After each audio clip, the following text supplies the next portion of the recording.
respirar, sopraste tua vida em mim. Tu tens sido tão bom pra mim.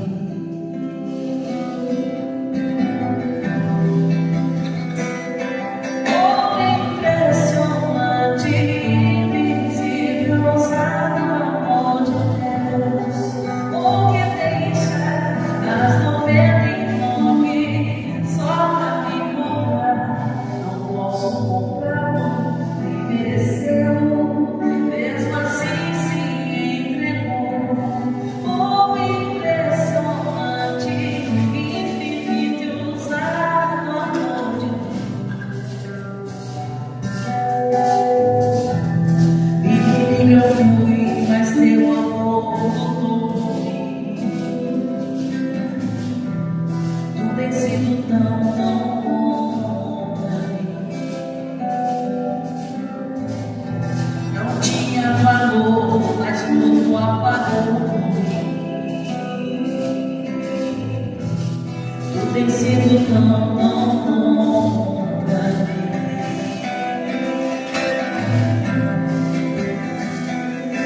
Oh, impressionante, infinito, ousado amor de Deus. Oh, que deixa as 99 só pra me comprar. Não posso comprá-lo, merecer, mesmo assim se entregou.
Campos, a história de um mensageiro do céu.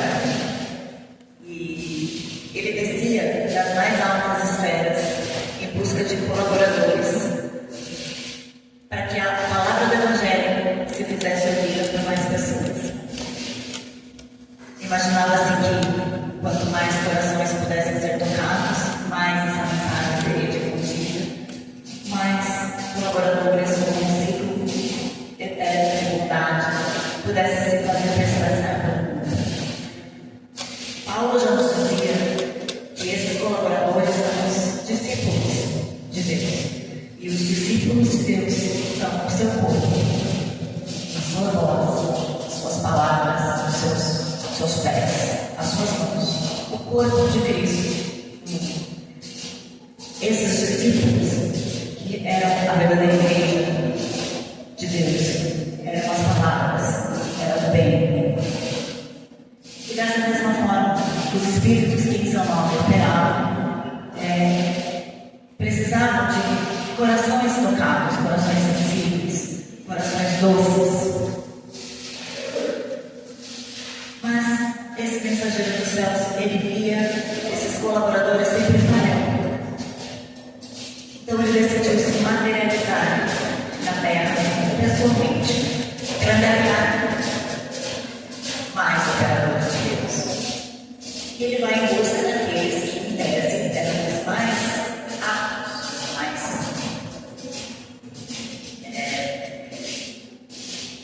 encaminhados. E ele procura o sábio, o prudente, o filantropo, o pregador, o filósofo e o pesquisador da verdade. Esses 7 personagens lhe bateram a porta e disseram não. Eles não estavam dispostos a ir até em busca dos talentos. Então, depois de toda essa busca, ele falou assim: vamos dar a chance de um que em tese não era mais nada. Em tese não seria o mais digno. E ele vai em busca de um conhecido malfeitor. Ele oferece a chance de o servir. E o malfeitor, com todas as suas transgressões morais, com todos os seus desajustes, com toda a carga espiritual baixa que ele trazia em função da sua pretérita função, ele se sente tocado por aquilo, ele se sente modificado e muito feliz e honrado por ter sido cogitado. E contra tudo que se esperava, ele responde assim: eu vou servir em nome de Deus. Ele manifesta essa surpresa, mas tão honrado que ali começa a sua mudança, a sua regeneração. Entender que a mudança dele começou interna. E esse é o grande ponto da reflexão que eu propus para hoje. Quando há esse encontro de uma alma que anseia por mudança com aquele de mais alta espiritualidade que o acorda, desse encontro, dessa união, surge e surgirão as mais belas transformações da história da humanidade. Aquelas almas, quando elas não mais sintonizam e não mais se afinizam com o seu passado de desajustes, elas buscam essa misericórdia, elas buscam essa mudança. E não foi exatamente isso que aconteceu com Madalena?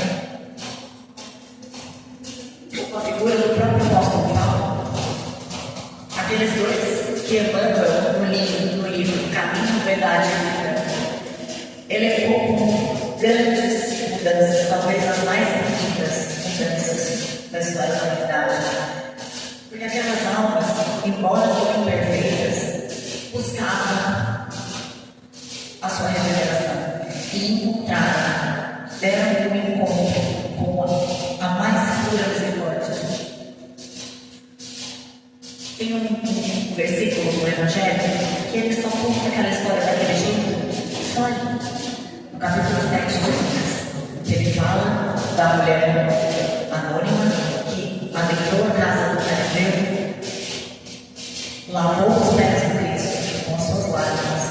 ficou com seus cabelos. Diz Humberto de Campos que aquela mulher anônima era a própria Madalena. E Jesus, ele conta naquela parábola que um devia muito, o outro devia mais. A quem ele mais amou? Ao que ele responde, no versículo 47, uma frase que capta muito profundamente a essência do lema do Espiritismo. E é o mesmo encontro que se dá com o anjo malfeitor. E ele diz assim no Evangelho: a quem pouco se perdoa, pouco amará. Ele amou os dois igualmente. Percebe a profundidade do que era de viver? Quem de nós não carece de perdão? Quem de nós não tem as suas transgressões e os seus desvios? Mas, por estarmos aqui, percebe que a gente já tem um pouco mais de consciência. Buscamos a nossa própria regeneração, ainda que caímos.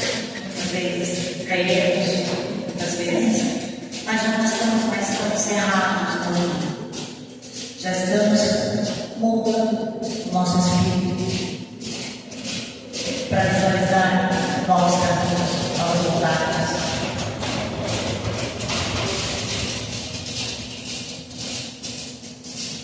Paulo, na sua carta, ele fala sobre esse amor que nos constrange. Que é um amor tão profundo, tão forte, que não há outra saída possível a se pensar que não amar de novo. É a única resposta. É esse amor que nos soergue, que nos levanta, que nos supre, que nos transforma em uma pessoa que foi julgada, que foi condenada, e nos eleva à condição de dignidade, nos eleva à condição de perdão.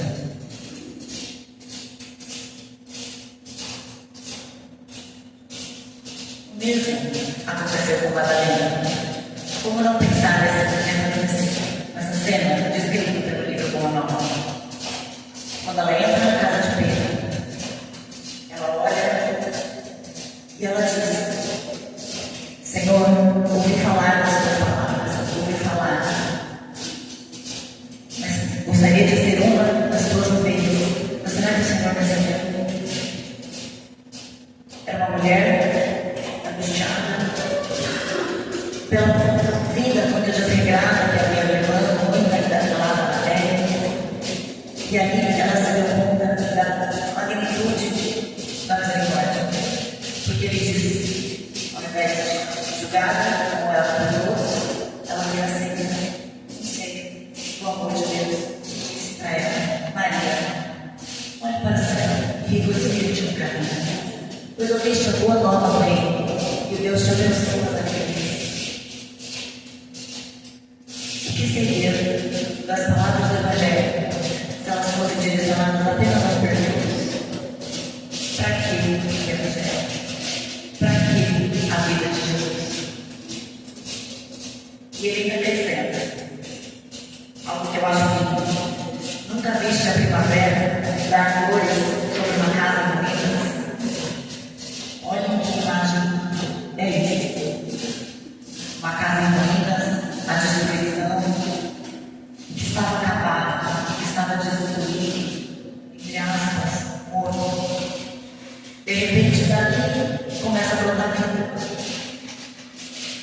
Pois bem, as ruínas são as vidas humanas. E as flores são as esperanças em Deus.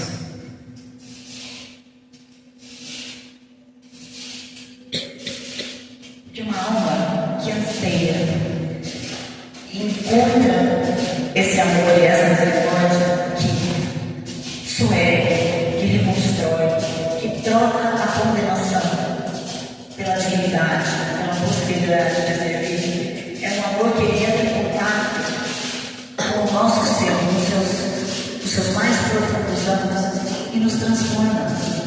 ali não há volta, é um novo ser que se cria. É isso que, em síntese, Kardec, muito fielmente a essas palavras, quis nos legar como lema principal do Espiritismo, que é: fora da caridade não há salvação. E quando Emmanuel comenta sobre a salvação, ele explica no livro Palavras da Vida Eterna, capítulo 153. Ele fala: salvar não é divinizar, não é projetar alguém aos céus. Não. Salvar é restaurar, é livrar da ruína. Lembra da casa da ruína? Não há ruína moral que possa fazer frente à bondade e à dignidade que Deus nos restaura. E é isso que acontecia naquele encontro. Era uma alma tão imperfeita, mas extremamente tocada pela possibilidade de ser irmão de Deus. E aqui eu vou pedir licença para contar algo muito pessoal, algo tão íntimo que eu ainda nunca tinha contado para ninguém. Eu vou dividir com vocês.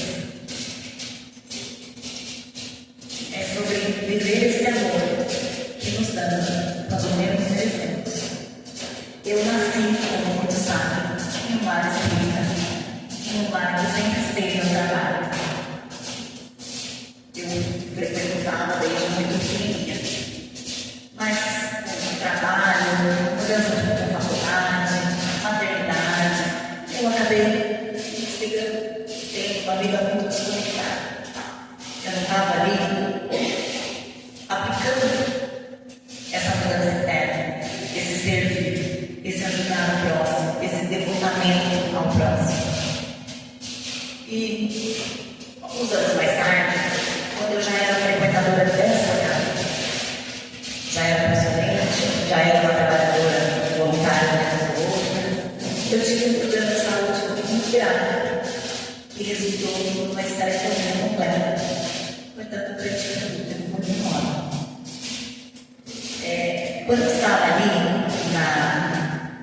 no hospital já, no começo da minha anestesia, me desligando da matéria, eu me vi no hospital do alto. Eu vi ali as paredes translúcidas.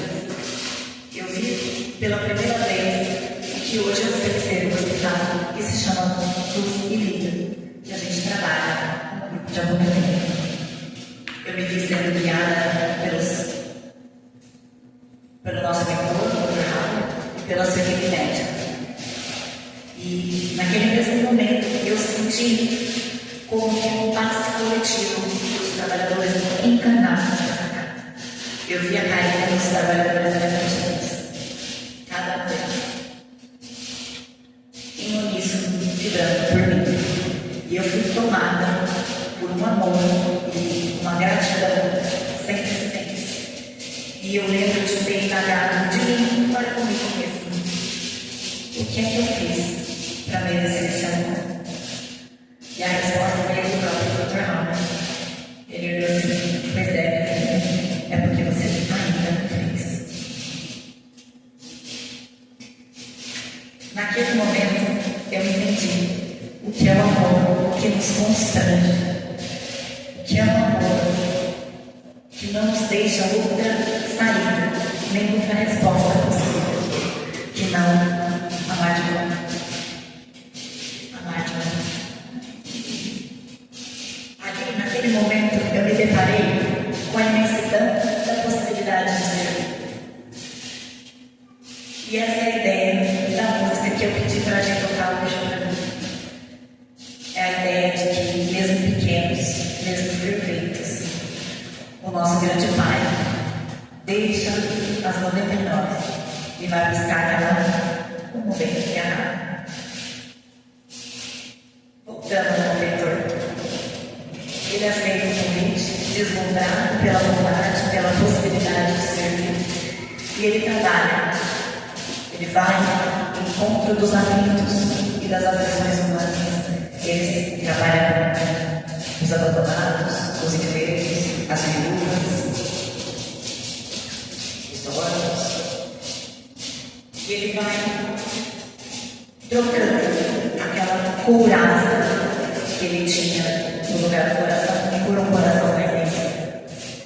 Ali ele vai entrando em contato que poucas coisas têm o poder tão grande de mudança interna quanto trabalhar pelo outro, quanto estar em contato com a dor do outro, com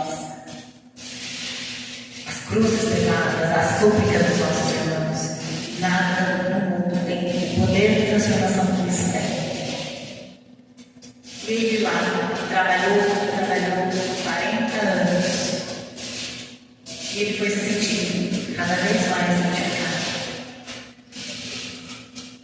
Aquela casca grossa da indiferença foi dando lugar a um coração abnegado, lucificado. E aí a espiritualidade se alegrou.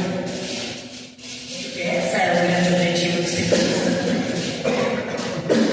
Na doutrina espírita, as nossas imperfeições, os nossos vícios, os nossos egoísmos são como chagas do espírito. São algumas coisas que doem. Mas se nos deixarmos inundar pelo amor, o amor é o bálsamo. E é só o amor. Porque qual é a consequência infeliz do invejoso, se não a inveja? Qual é a consequência infeliz da cólera, se não a cólera? Por ora, nós nos encontramos nesse plano imperfeito de provas e expiações. E o mundo acima desse, o caminho até ele, já nos diz a doutrina espiritual, é só através do devotamento do bem ao próximo.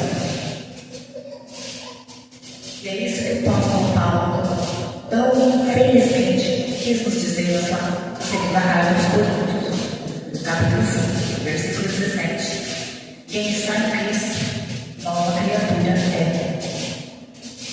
O que eram ruínas, o que era deserto, encontrará vida, porque o amor é um manancial irrita o vosso deserto e o verá florir. E assim, nesse clima de abnegação, o malfeitor trabalha por 40 anos. E aos poucos, além da bondade, da regeneração, ele vai adquirindo pequenas virtudes que tinham aqueles outros que foram primeiramente indagados, o virtuoso, o sábio, ao modo que, ao fim da sua existência, ele foi convidado a fazer parte das altas esferas da vida. Porque, como diz Humberto de Campos, e eu aqui achei muito bonito, ele o descreveu como um espírito crucificado e iluminado, no cadinho da própria regeneração, do calor ao devotamento ao próximo. O devotamento ao próximo, ele descreveu como um forno, e sob esse calor, ele foi se transformando, dia a dia, palma a palma. Ele foi consumindo a impureza e purificando o que era divino. Diz lá o Espírito que fala sobre a sublimidade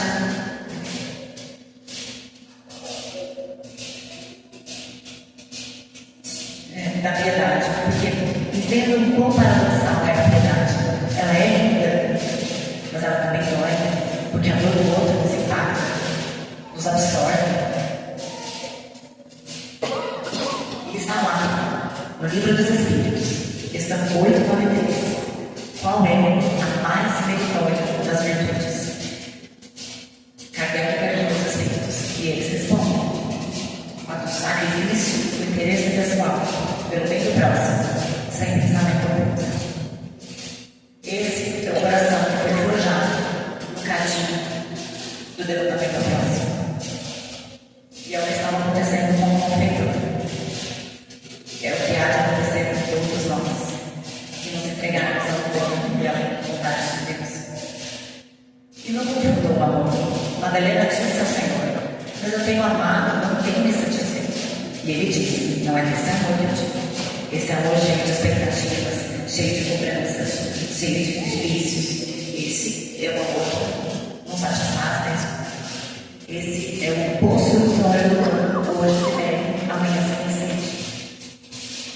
O amor que Jesus quis dizer a Madalena é aquele que nós estamos lá uma fonte. Porque recebemos sem precisar cobrar. Ofertamos sem cobrar.